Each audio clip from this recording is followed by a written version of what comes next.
welcome to Policing TV, and I'm delighted to have with me today Superintendent Dominic Wood. Dominic has a 40-year career in policing, both here in the UK and now in sunnier climes in Western Australia for the Western Australia Police. I'm delighted you can join us, Dominic, and thanks for doing so. Thank you for being there, Trevor. I'm really pleased to have the opportunity to talk about my career and hopefully shed a little bit of light on what I've been doing and maybe help a few other people in their careers. So it's great to be here with you, mate. Excellent. So, Dom, I mentioned you've had a 40-year career and started in the UK. I want to have kind of three conversations with you, but the first one I want to have this morning is just to talk through your career in the UK. I think you were kind of 22 years in the UK before you moved into the sunshine. But I just wonder if you could talk through your career in the UK before your move to Australia. Yeah, that's fantastic. I can't believe, like you said, nearly 41 years ago I joined the regulars. In fact, probably 42 years, nearly 42 years, I joined the police cadets in Sussex, in Lewes. And I didn't decide from an early age to join the police force. I hummed and hard like so many others do when you leave school, did a few odd jobs, and the opportunity came up to do the cadets. And it was fantastic. It was, what a year. The usual sort of thing that you'd expect as cadets, a bit of community service, lots of fitness, lots of running around and helping the regular police force, sometimes with some emergencies we had to help out with. Yeah, it was a great year, and above all, and I think this is the theme when we all talk about policing, Trevor, is that it's the people it's the relationships we have with our colleagues, with the people that we've worked with over the years. So I had a fabulous year, and before I knew it, I was marching around the parade square at Ashford in Kent, like so many others at the district training centres, learning the law and spending I don't know how many hours every night trying to remember those definitions that we all had to do. Didn't realise how much effort had to go into understanding the law. It makes sense, of course. It should make sense to most people. But so I was posted as a young, I don't think I was even 19, young officer in Chichester, which is a lovely part of Sussex. Did my 2 years probation in Sussex.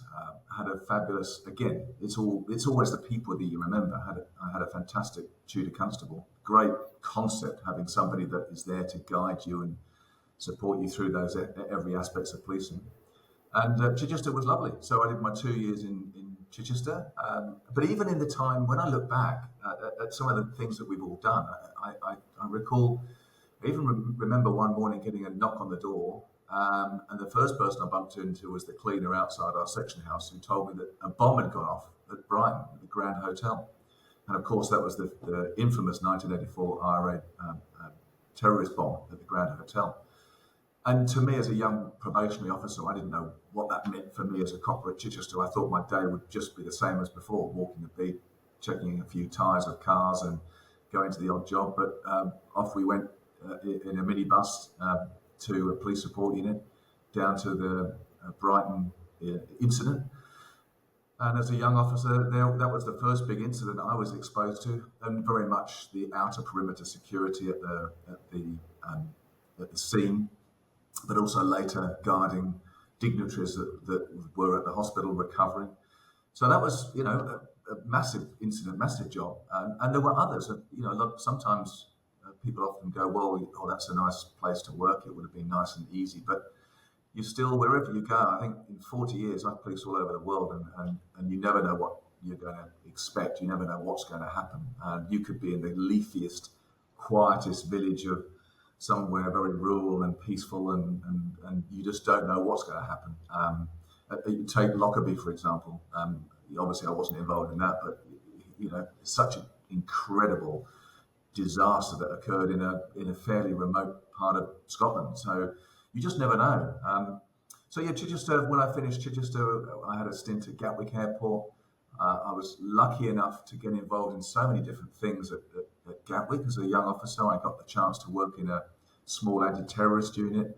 I got to work in special branch work, where I guess for me that was the time when I realised the importance of building relationships with our, I guess now would be your border force, but your immigration and customs and our security services. And so the importance of intelligence has stuck with me from such a young age until now, that we're not as effective as we are unless we work with partners and we have really good information, great intelligence coming through. So so I did some time at Gatwick, and it's I smile because by the time I'd gone to Gatwick, I hadn't got much service, and of course now I'm in Western Australia, and the first thing that every officer does in Australia is don a handgun when they go on patrol, and of course that was alien to most of us in the UK, certainly back then. But within a few weeks, I was told, fill out this form, young man, you're going on a firearms course. So you do your firearms course and other tactics that go along with working at an airport. But great experience to work at an international airport. And then I returned after my stint that everyone has to do in Sussex Police, and I don't know how it works in other jurisdictions around the world, but we did our stint at the airport. And then I went back to Brighton Police Station. Quite a busy town. Probably my best memories are just getting on the road with a partner and going from job to job and just dealing with, as I said earlier on, you never know what you're going to deal with. But I thoroughly enjoyed that aspect. And then I had a stint. I was lucky enough to, I guess because I'd done some firearms training at the airport and never picked up a gun before, but I seemed to have a liking for it. And I was offered an opportunity to be extended onto the tactical firearms unit for a while, which was all the different names changed, but I think back then it was the SOU or SOG back in those days in Sussex. But had a stint, it was extended. And again, 1 minute, when you look at your career, 1 minute you're wearing a uniform, walking the beat, or going to shopliftings or a domestic situation or a piece of violence on a Friday, Saturday night. And the next minute I'm doing some sort of undercover protection duty in the middle of rural Sussex, protecting dignitaries from terrorists. And without going into too much detail, I think I spent 3 months with a group of officers embedded into some properties, involved in an operation to provide protection to a number of dignitaries that were obviously threatened back then. And so we went through that in the 80s and 90s, as you recall, all of us on mainland UK. I look back at some of those jobs and think, gosh, I sometimes tell my kids, in throwaway comments, I was involved in virtually 24/7 for I don't know how many months we did this for, but undercover, involved in protection duties, and they sometimes go, wow, that's amazing, and you go, yeah, I suppose that's different. It's a different thing to what most people do. I after that I had a bit more time with the special branch. And then I transferred to Greater Manchester Police, and that was purely a personal reason. I recently got married. We were having children. My wife was from that part of the northwest, so it was natural for us, with her family, a strong family connections up there, that we moved to GMP. Not with a degree of, well, there was a degree of trepidation. I'm going to a big city, and that's the way it felt. But it was quite a simple transition. I've now moved 3 police forces, and people are people. The people you work with are the same. The incidents you go to are pretty much the same. So I transferred to Greater Manchester Police. I had to get used to the lingo, and Australians don't get it, that you can be on one part of, you can just be on the other side of Manchester and people speak differently. But for me, a southerner going to Manchester, it was like learning a new language. And some of the northerners will laugh when I said, someone shouted to me, she's striking. And I said, I beg your pardon. That means she's upset, she's crying.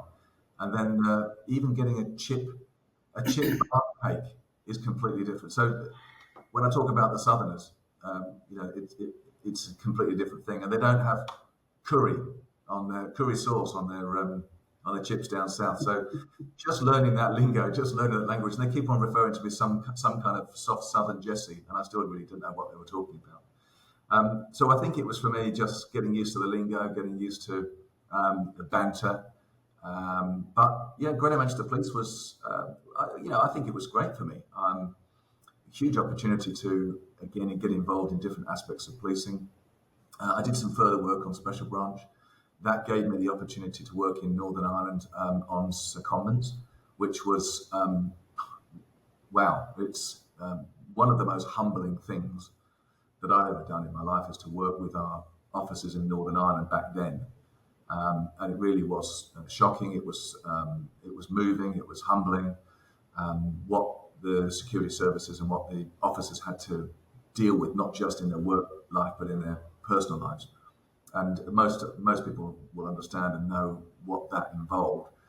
Most beautiful part of the world and great people. And it's just so sad that they still have the tensions there, as we know. But back then it was quite incredible. But again, a huge opportunity to meet new people and to work in a different policing environment.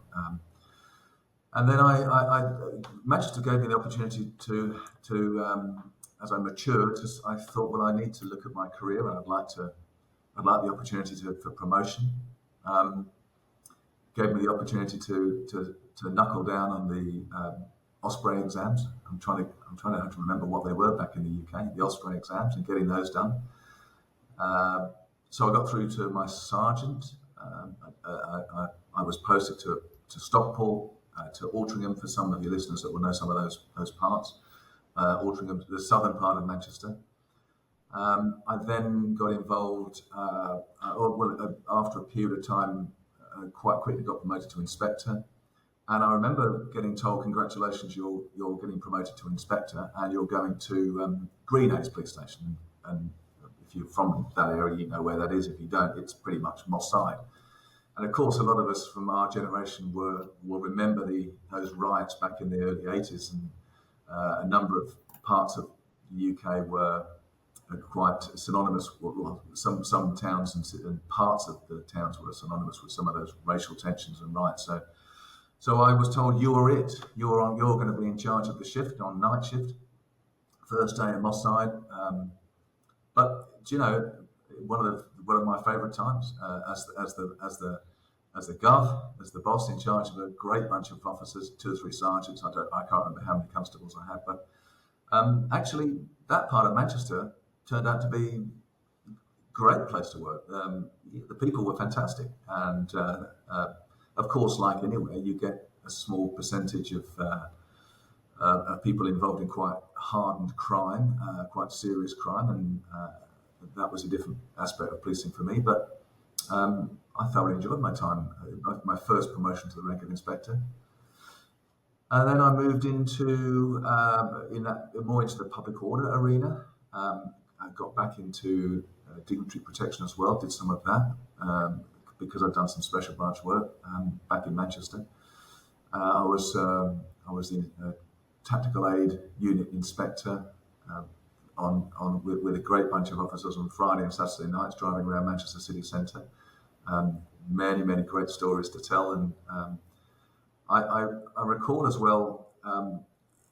Growing up, I was coming as a Sussex boy.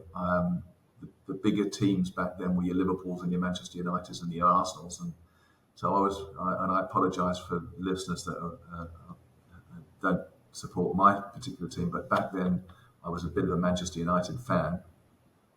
So when I came up to Manchester, it was I hadn't been there very long, and I was told, you're going to police the Manchester United. I think it was Manchester United against perhaps Liverpool, but I'd never had that opportunity to police, to be at a football ground like that. And pretty much I was told that I was on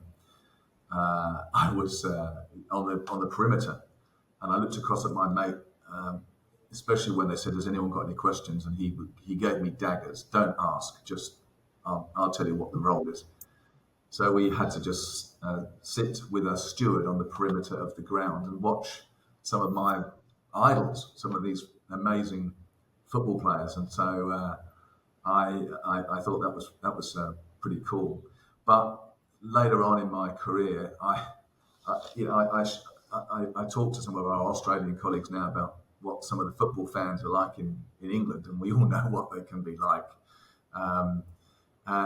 Unusual is one way of describing it. But I remember going to a derby between Manchester United and Manchester City, and I've got a feeling this was before All-Seater Stadium as well.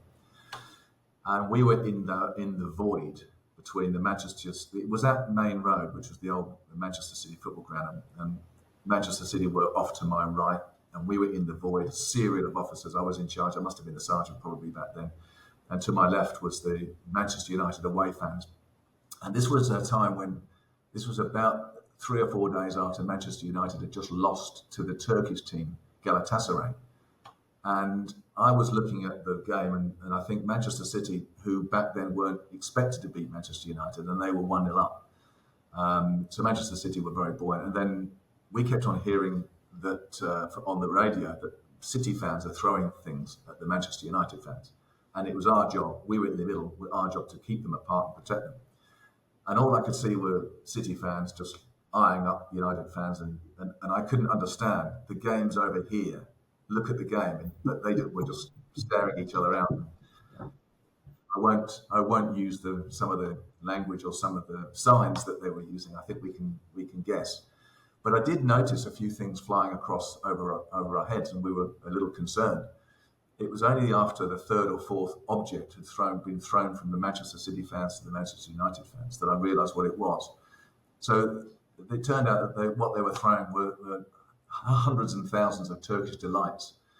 So some local chocolate vendor, if they had been smart, they would have made thousands of pounds that particular day on the selling of Turkish delights, because thousands of these Turkish delights were being thrown at the Manchester United fans. I mean, you can only laugh at some of those the fans and their ingenuity and their wisecracks and some of the songs. We actually had to go into the City stand shortly after that and arrest someone that was drinking a bottle of beer. And I remember with huge fear leading this team of officers to get through the back, past the City fans, to grab this particular guy who was drinking this beer, and they were already 1-0 up. And as we got to him, he wasn't happy about being removed from the ground by these police officers, and resisted to some extent, but not just he, but of course everybody else. And we got quite a few kicks and elbows, but then as we were taking him down to the bottom of the stand, underneath, if you remember, we had those metal poles that people would hold onto. I can't remember what they're called, but as we were going down with him under arrest, Manchester City went and scored their second goal, which back then was unheard of. And it felt like a bomb had gone off. We were lifted off our feet and we just shouted, "Go, go, go." And we were kicked and punched. I lost my helmet. Off we went. So, but I remember that particular day, and I remember getting to the bottom. As I went in at the top, I was full of fear and trepidation. When I got to the bottom, I think we all looked at each other, dusted ourselves off, and said, "Can we do that again?" It was it was quite fun. So we do get ourselves into spats, and we do get ourselves into awkward situations. And I see, sadly, what's happening on the news at the moment, and I take my hat off again to some of my UK colleagues that have been going through some difficult times right now, and I hope that some of the injuries that they've got remain, not serious, and fingers crossed this isn't prolonged. But I've been involved in these sort of riotous situations, and even in Manchester after 9/11, we had quite serious racial tensions and riots going on back then. So it can be scary, but the bond that you have with your colleagues and working together as a team, it keeps you sane, it keeps you together. So yeah, I've had so many great opportunities. I got the chance in 2002. We had the Commonwealth Games coming to Manchester in 2002, I think it was. And I got a phone call to say, would you would you be interested in coming back to do some dignitary protection, because there was going to be a lot more protection duties. And so it was a great opportunity. So I went back. I got to, we got to retrain. We spent a couple of weeks familiarising ourselves with the venues and then the retraining. I didn't really get the chance to do much protection because they kind of quite rightly had over-planned, which is better than under-planning, but over-planned for more protection officers. So I didn't really have a lot to do, but I made sure for that whole 2 weeks of the Commonwealth Games that I got to as many venues as I can just to familiarise myself. So just in case, forward plan. So I had a really good time, but I got the chance to be involved in protection with, I think, Prince Edward and Sophie at gymnastics and judo and some other sporting events. And I've had the opportunity to be part of the dignitary protection crew with, a number of different, particularly royal, that have come up. Prince Charles a few times had come up to Manchester. In fact, he came to Manchester when I was assigned to one of his duties. And it was his first, interestingly, it was his first visit or first duty for him following the death of the Princess of Wales. And we all felt that this could be a little bit prickly, and it wasn't at all, but we were certainly very on the lookout to make sure we were ready to respond if anything did happen. But no, the community were very good, and but yeah, I had an incredible experience policing, as I say, undercover work, dignitary protection, firearms work, lots of uniform operational duties, lots of public disorder, policing sporting events, some highly emotional times, some very funny times.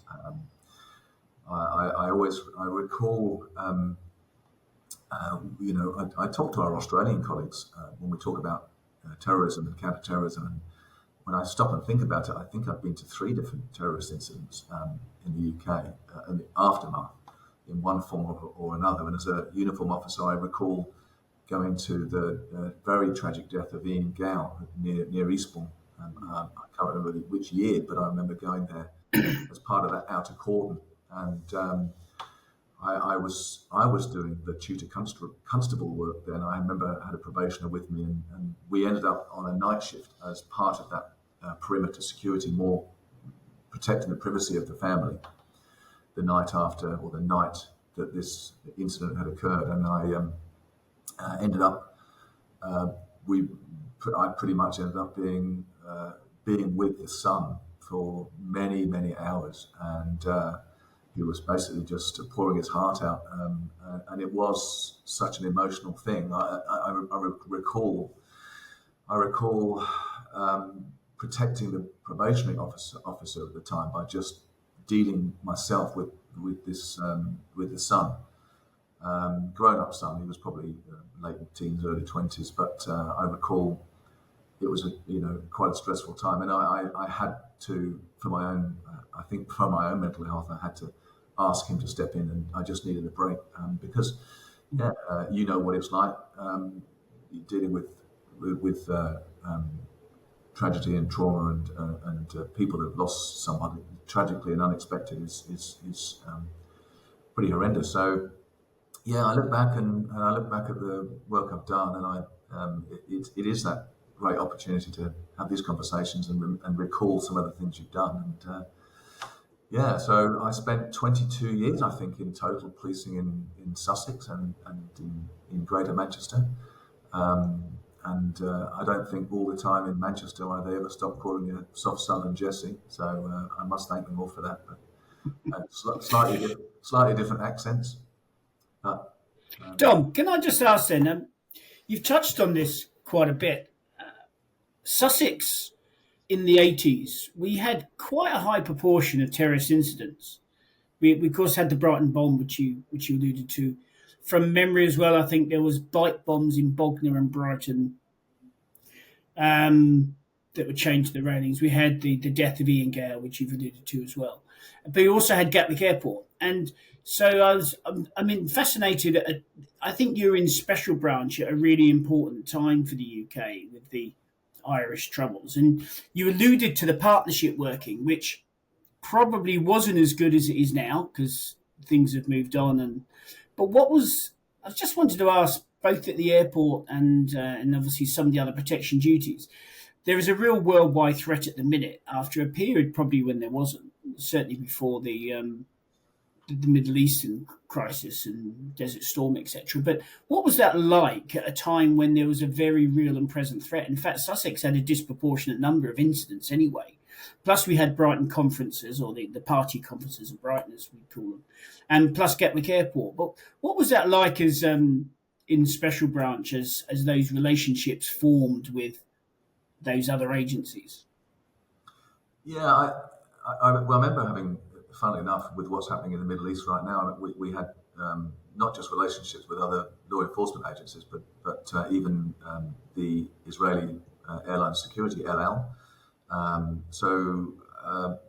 think, when you listen to some of those people and the security measures that they go through, not only do you learn a lot, but I think you get a real good understanding of different people's different cultures. I found that fascinating. I don't know. When I look back, it's hard to remember. It feels like almost a little surreal. But you're right. We came back 4 years later when I was on the Tactical Firearms Unit, or the SOU, for one of the operations in 1988. 4 years later, and I was involved in a bit of protection duties there. I think we were discussing before we started this. There's probably still some video on YouTube of me stood at the entrance of the rebuilt Grand Hotel, and Margaret Thatcher's walking past me, and I'm doing my dutiful thing, looking around and making sure that everything's been done right. But no, it is a funny. Yeah, when I look back, there were threats from everywhere, and I think the home counties seem to have that additional threat because a lot of parliamentarians, in particular, lived outside of London in those home counties, which included Sussex. So there was that. But yeah, I seem to end up in the situations where you don't think it's going to happen. You're going through your paces, but we spent a lot of time at Gatwick just as the armed response team, protecting the Israeli security, or the Israeli check-in area, and the security that went with that.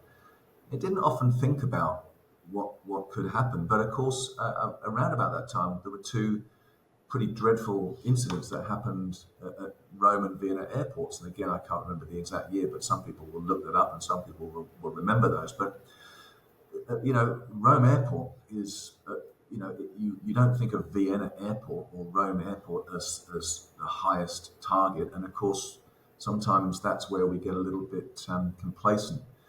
But quite a serious attack, and I can't remember how many people lost their lives, but a significant attack with grenades and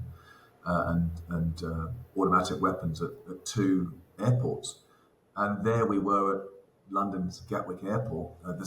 I would probably say that the second, or certainly not the primary airport, but there we were at London's Gatwick Airport, a big international airport, and I don't think I dwelled too much on, wow, this could happen today. And the same when I was inside, embedded in someone's house where there was a specific threat from terrorist organisations over in Northern Ireland. That there were threats, and we didn't dwell on it, which is probably a good thing.